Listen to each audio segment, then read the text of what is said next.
They're called the greatest generation, men and women from all walks of life who grew up in the Great Depression, led our nation to victory in World War II, and helped make America a beacon of freedom and democracy for all the world. And do they have some stories to tell? I'm pleased to be partnering with the New York State Military Museum and Veterans Research Center to preserve the words and memories of many of our World War II veterans. These stories will be entered into the state's archives, where they will be accessible to researchers, academics, and future generations. Our veterans have given so much to help build a brighter future for all Americans. This tribute is just one small way of saying thank you. What year were you either enlisted or drafted into the military? August 1st, 1944. 1944. So now were you drafted? Drafted, yes. Drafted. Now I tried to enlist in the Marines, but they didn't want me. No, why was that? They said I had a punctured eardrum. So you got drafted anyway in '44. That's right. And what branch of the military did you serve in? The infantry. The infantry. So in the Army. Army, yes. Okay. Now, when you went off to basic training, what were your initial thoughts about the whole experience? Were you nervous? Were you anxious? Excited? A little bit of everything, maybe? You're a little bit disappointed, you know. You really wanted to go, but you hated to leave home also, you know. Our buddies with the Marines. Until you really got into training, we rode in boxcars going, well, we rode in boxcars, probably the oldest coach cars the railroad could find, because they had windows in, like double hung windows in your house, and mohair, you know, seats, and smoke was coming in the train. It took us 3 days to go to Little Rock, Arkansas, where we took our basic training. Now, how long did you spend there? 17 weeks of infantry basic. Wow, holy cow, that's a long time. So when you did all your training there, what happened after that? Where'd you go? We got a 10-day delay en route.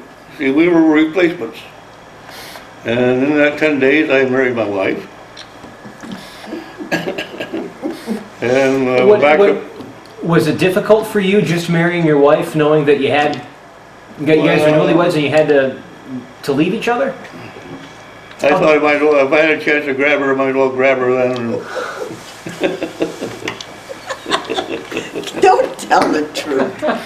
I was 18 years old and she was 17. Oh my God, we were way too young.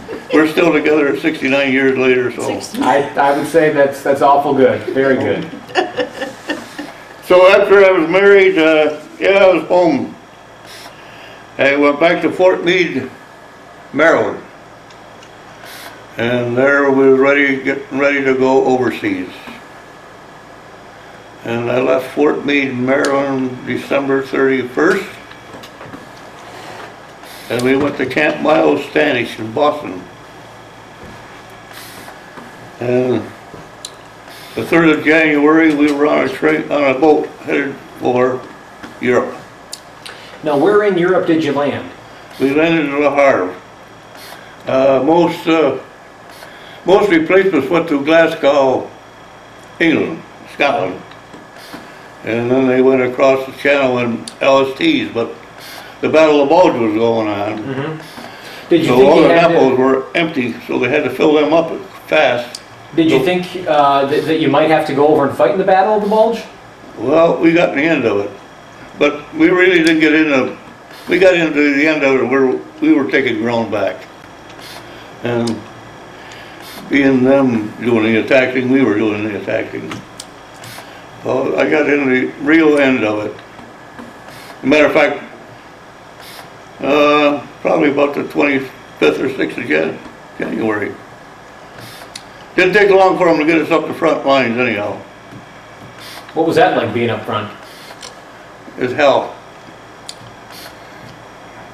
Talk about it, if you can.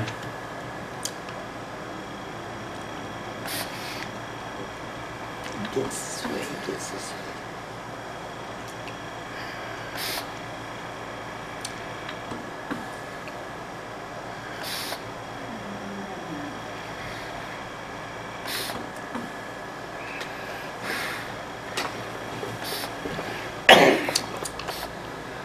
even though you had lots of training and simulated ideas and whatever, when you hit combat, you really didn't know exactly what to do.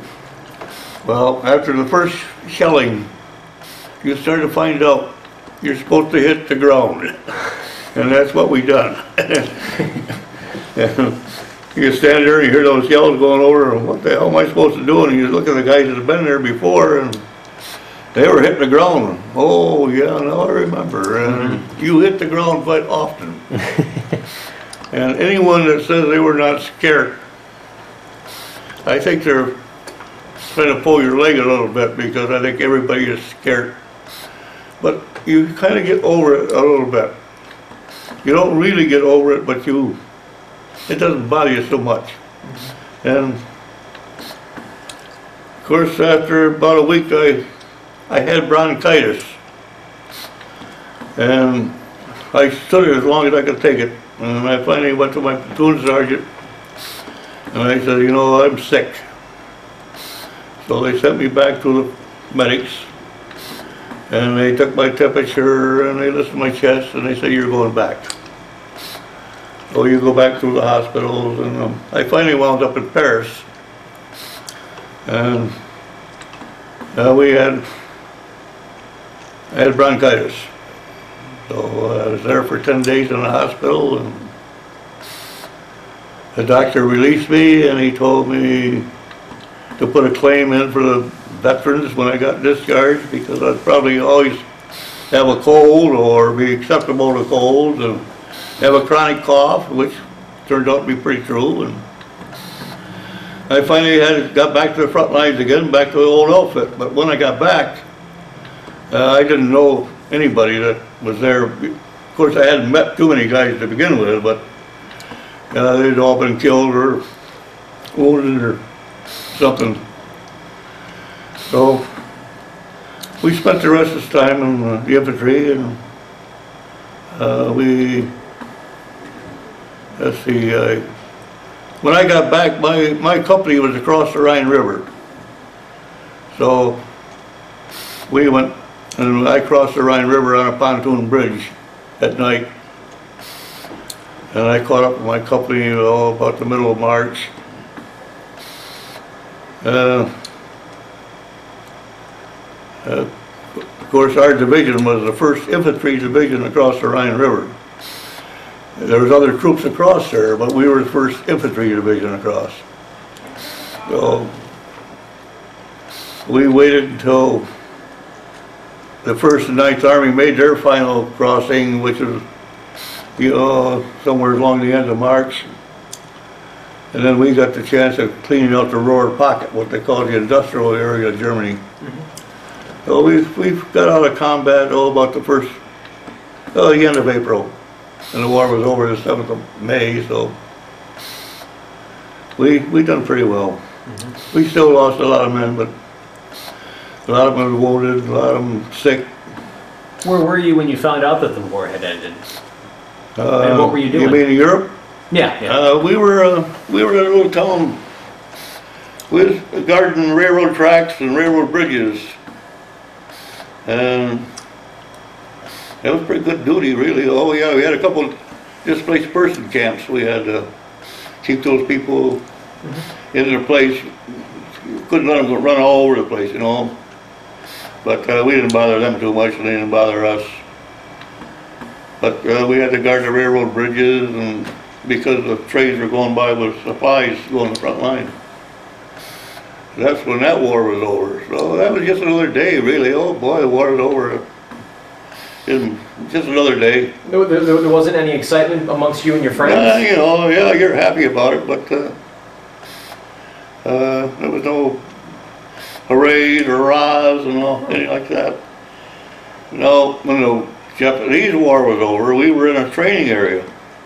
We were getting ready to go to Japan, and we were. I was on a rifle range, as a matter of fact, and we were training jungle warfare and flamethrowers.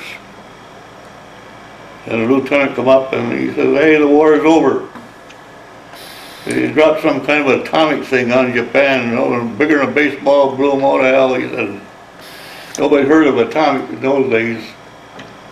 So the war was over anyhow. So we were a little bit happier about that.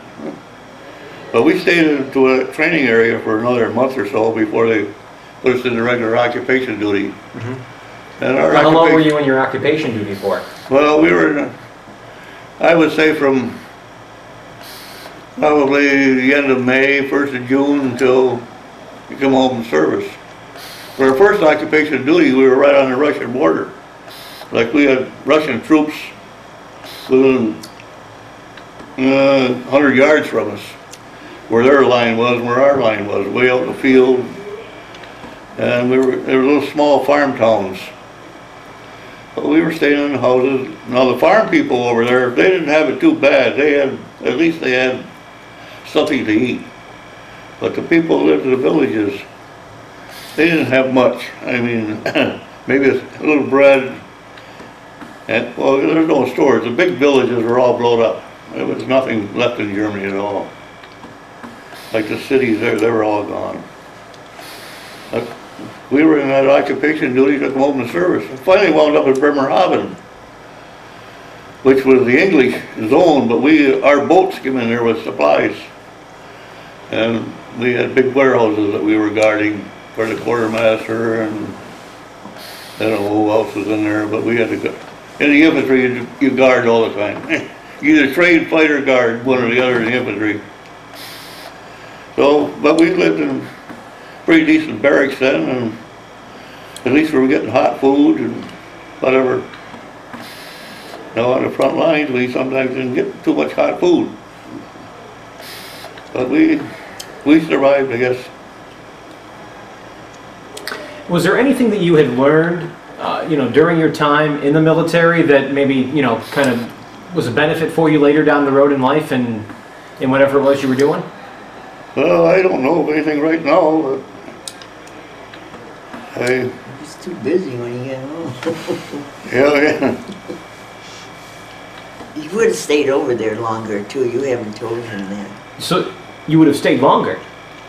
Well, And I would have went over. I got into an outfit that very few people got into, and it was probably the best duty in the European theater of operation, which was we were going to make up trains and transport the dependents all over Europe. Yeah. We were going to make up 4 trains, and we were to have the best. They had beautiful trains in Europe. We were going to have German crews, German cooks, and all these wives were coming over, and we were supposed to make up the crews.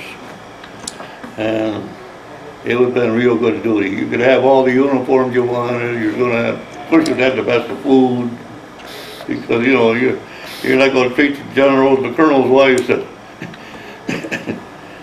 stew every day. So I got an emergency furlough home because my father was sick. And we just started to go to school, and the Red Cross called me over and said, "You're wanted home." So I come home, and I flew all the way home from Wiesbaden, Germany to Paris.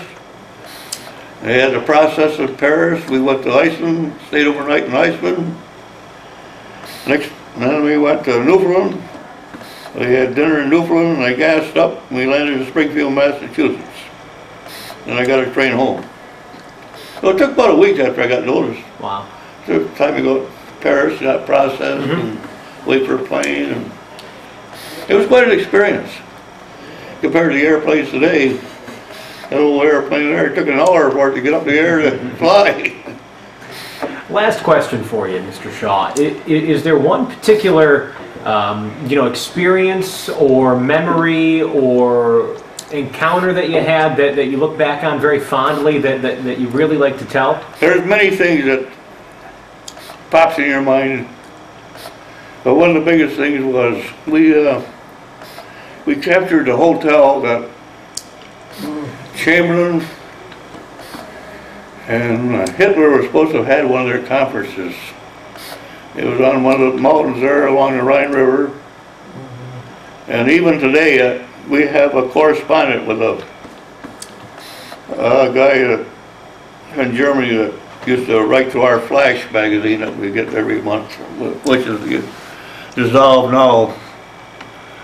But he sent me some pictures at that hotel, and the day he took the pictures, there was a convention going on there about Afghanistan, and so they're still having international conventions there. And this hotel, I tell you, is beautiful, and it overlooked the Rhine River and way up in the hills. Of course, the spring of the year, the trees didn't have any leaves on them, but it was beautiful. And I have got their email address, and I was always going to have someone send them a letter and tell them that I stayed in their hotel sometime in the middle of March, about 15th of March, and I didn't pay my bill. The service was lousy. The entertainment wasn't any better because the Germans came back and they machine gunned the place. And I don't know, I wanted to know if they were going to send me a bill or not. And I never done it. But one of these days I might do that. This is the biggest story.